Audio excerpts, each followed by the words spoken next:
Some people were confused with my last video, so we're going to break it down again. We're going middle serve here, and it's a two-shot sequence to finish. Notice what your opponent can do. He can go to 1 or 2. That's the range he's going to have, and he can also go right at you.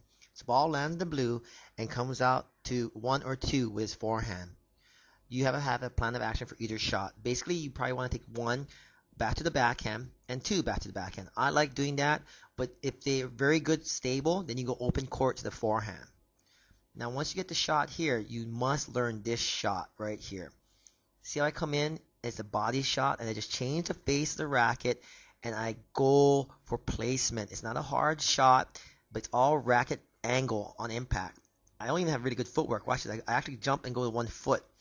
Stay low, make impact. You want to go to 1. And make sure if you go to 1, you move to the 1 in the blue. If you go to 2, you move to 2 in the blue.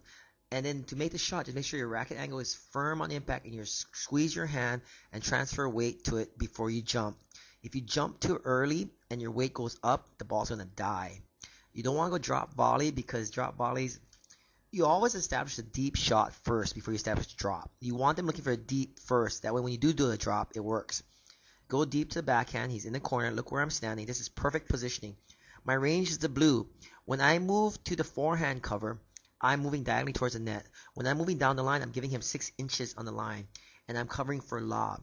The key to the lob is you have to read it as it happens. Now, people didn't understand this placement.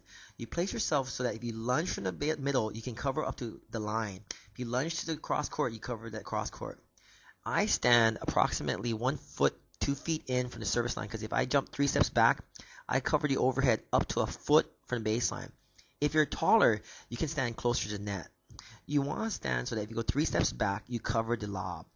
So you're covering yourself vertically and horizontally. I stand right in the blue because when I lunge to the sideline, I cover the line up to 6 inches. When I lunge to the court, the net, I cover the cross court. On the overhead, when I take this many steps, I don't change direction. And generally, I always aim at the backhand. Why? Because I've seen shots where I hit to the forehand and they just rip it. And they have longer reach on their forehand, and they nail a lucky winner. I don't want to see that happen. So remember, tough overhead, don't change direction, and preferably aim at the back. Oh, no!